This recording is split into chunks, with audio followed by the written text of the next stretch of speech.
성은아, 오늘은 성경 인문 두 번째 이야기를 들려줄게. 오늘의 본문은 마태복음 1장 22절. 이 모든 일이 된 것은 주께서 선지자로 하신 말씀을 이루려 하심이니 이르시되 보라, 처녀가 잉태하여 아들을 낳을 것이요 그의 이름은 임마누엘이라 하리라. 여기 이 1장 22절에서 보라, 처녀가 잉태하여 아들을 낳을 것이요 그의 이름은 임마누엘이라 하리라. 이 부분에 성경에 보면은 기억이라 해가지고 작게 써져 있어. 그래서 그 성경 그 하단에 보면은 난외주라 해가지고 이 부분에 대한 설명이 나와 있지. 이 부분이 이제 구약의 이사야 7장 14절에서 인용되었다고 이렇게 설명을 해주고 있어. 예수님의 탄생부터 성장, 사역, 그리고 십자가에서 죽으신가, 그리고 부활, 이런 내용들이 이제 사복음서에 들어있는데, 이 사복음서에는 구약을 인용되어 있는 부분이 있어. 인용글 해가지고 구약 성경의 말씀들을 인용해가지고 사복음서에 들어가 있지. 지금 읽은 마태복음 1장 22절에도 이제 이사야 7장 14절이 들어가 있고, 마태복음 2장 6절에는 미가서 5장 2절이 들어있고 인용되어 있고, 마태복음 2장 15절에는 호세아 11장 1절이 인용되어 있고, 마태복음 2장 18절에는 에레미야 31장 15절이 인용되어 있지. 사복음서 마태복음, 마가복음, 누가복음, 요한복음은 예수님이 구약이 예언한 메시아이심을 증거한 책이야. 마치 이 예수님이 메시아시라는 걸 증거하는 논문 같은 내용의 구성으로 되어 있어. 그래서 구약을 인용하고 있는 거지. 구약 말씀을 인용해가지고 예수님이 구약이 약속한 메시아이심을 증거해주고 있어. 사복음서의 목적이 예수님의 실체를 증거하는 거거든. 그리고 마태복음 1장 22절에 이 구절 중에 선지자의 글을 이루려 하심이라, 이 부분에서 선지자의 글이 바로 구약 말씀을 뜻하는 거고, 이 선지자의 글, 예언을 이루려 하신다.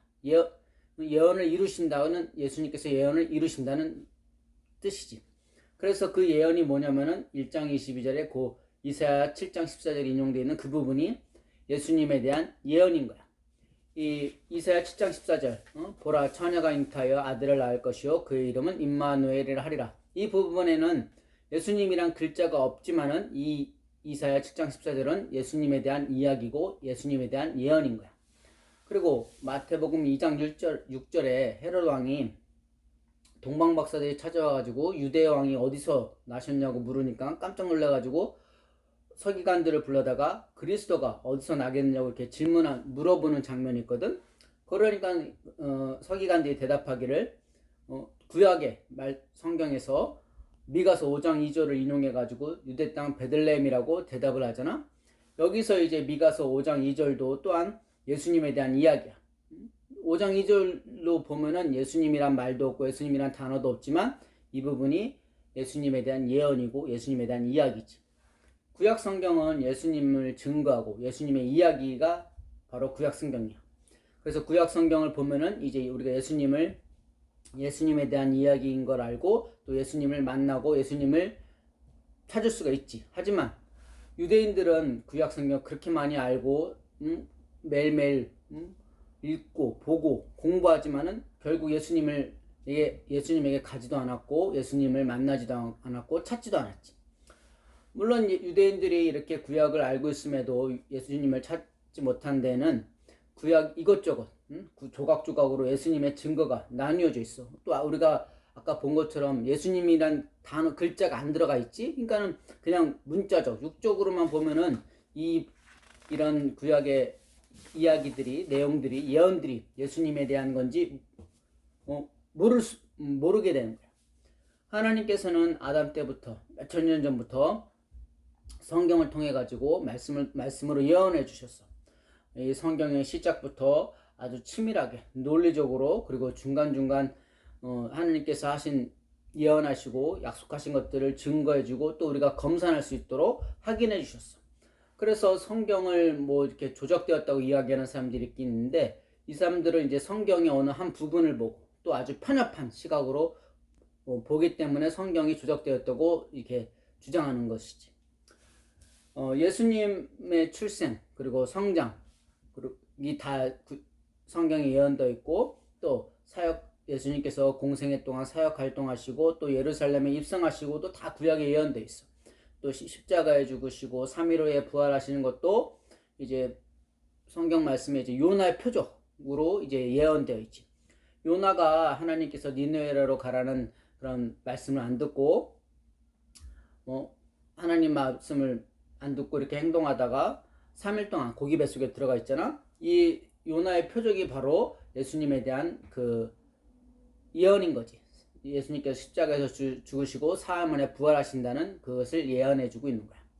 요나서뿐만 아니라 구약의 시편도 다 예수님을 예언하는 거야. 성경은 즉 예수님을 가르치는 책인 거지. 성원이는 예수님께서 십자가에서 죽으시고 돌아가신 날짜를 알고 있지. 우리가 예수님이 태어나신 날 성탄절이라 해가지고 12월 25일을 아주 전 세계적으로 기념하고 있는 날이 이제 크리스마스잖아. 근데 이 성탄절은 성경에 근거가 없어. 그렇다면 예수님께서 돌아가신 날짜는 성경에 기록이 되어 있는지, 물론 성은이는 알지만은 우리가 부활절을 매년 지내잖아. 이 부활절은 예수님께서 십자가에 죽으시고 사흘 만에 부활하신 날이잖아. 그러니까는 돌아가신 날짜를 알면은 당연히 사흘 뒤가 부활절이라는 걸 아는데, 우리가 매년 부활절을 잘 몰라. 새로운 그의 달력이 나와야만이 부활절을 알 수 있거든. 매년 날짜가 바뀌기도 하지만은 이 예수님이 돌아가신 날짜에 대한 기준이 잘 모르기 때문에 부활절 날짜를 매년 달력이 나와야만 알 수 있는 그런 지금 모습을 보이고 있지. 누가복음 22장 1절에 보면은 이제 유월절 이야기가 나오거든. 모세 때 출애굽할 때 이제 유월절이 유래되었잖아. 마지막으로 이제 10번째 애굽의 재앙이 내려질 때 그 재앙을 피하도록 하나님께서 이스라엘 민족들에게 방법 알려주신 게 출애굽기 12장에 이제 나와 있지. 유월절 날 이제 양을 잡아서 고기를 먹고 피는 문설주에 발라서 그 재앙이 장자를 치는 재앙이 이스라엘 민족들은 피해가잖아.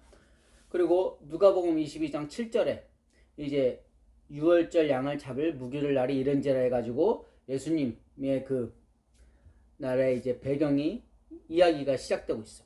이 유월절 날은 유월절이 1월 14일이야. 유월절 날 양을 잡는데 이 양이 바로 예수님을 예언하는 거야. 예수님을 상징하는 거지. 비유한 거야.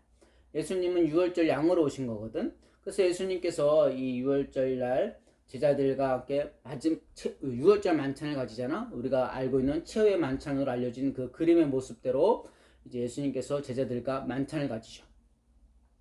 그래서 유월절 날 양을 잡아서 고기를 먹어야 되는데 예수님 자신이 양이시기 때문에 예수님의 살을 대신해서 떡으로서 제자들에게 나눠주었고, 또 피는 이제 포도주로서 예수님의 피를 대신해서 포도주로서 제자들과 이제 만찬식을 가지셨지.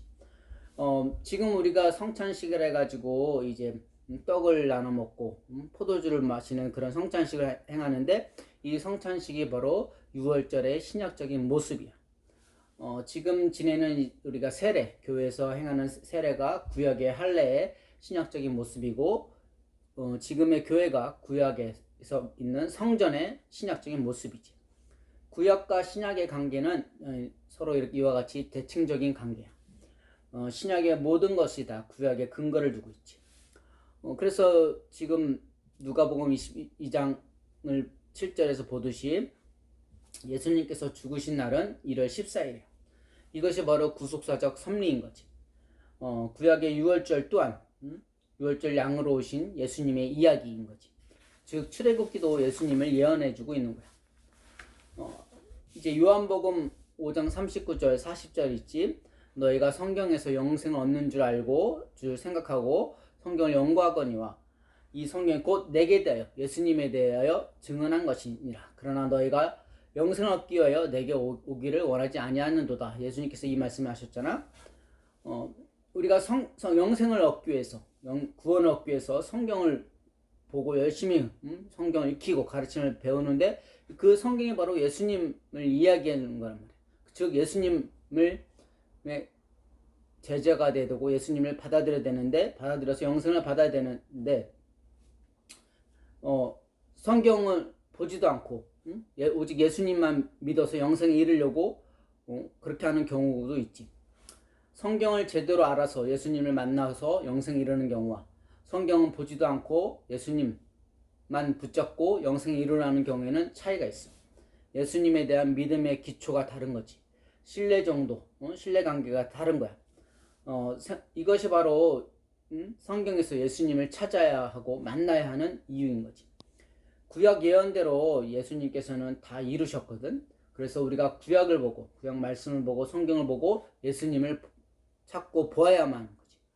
그럼 요한복음 5장 39절과 40절은 예수님의 탄식이 들어있는 거예요. 유대인들은 구약 말씀을 그렇게 지식적으로 많이 알고 익히고 있음에도 예수님을 앞에 가지도 않고 찾지도 않고 만나지도 않고 영생을 구하려고 하는 그런 모습이고, 지금 우리들은 성경은 보지도 않고 말씀에 대해서는 무지한 상태에서 그냥 예수님만 붙잡고 영생을 얻으려고 구하려고 하는 그런 모습이에서 예수님의 탄식이 이제 묻어 나오는 것이 요한복음 5장 39절과 40절 말씀이죠. 그래서 성원이는 우리 이 순서를 정확히 알아야 돼. 첫 번째로 성경을 열심히 공부하고 성경 말씀을 익혀서 그 안에서 예수님을 만나고 예수님의 가르침을 받아들여서 예수님의 제자가 돼야 되고, 그래서 이제 예수님께서 주시는 구원과 영생을 얻어야 하는 거지. 초림의 예수님은 이제 성경에 보듯이 출생부터 성장, 사역, 부활에까지 다 하나님께서 스케줄을 짜놓으신 거야. 예언해 놓으셨어. 그래서 예수님은 이 스케줄을 다 이루어 가시면서 십자가 위에서 다 이루었다고까지 말씀을 하신 거지. 이런 예언이, 예수님에 대한 예언이 여기저기 성경 곳곳에 펼쳐져 있어. 그러니까 이거를 그냥 보기만 해서는 알 수가 없는 거야. 하지만 이것을 가르침대로 잘 찾아간다면은 초림 예수님의 흔적과 그 이루심을 알 수가 있게 되고, 이런 초림 예수님의 모습을 본다면은 우리가 이제 기다리는 재림의 예수님 또한 성경에 예언이 되어 있겠지. 그래서 초림 때를 보면 재림 또한 예언되어 있으면 알고 더욱더 성경 말씀을 가르치고 가르침을 받고 배우고 열심히 익혀야겠지. 성은아, 오늘 이야기는 여기까지이고 다음 시간에 또 만나자. 안녕.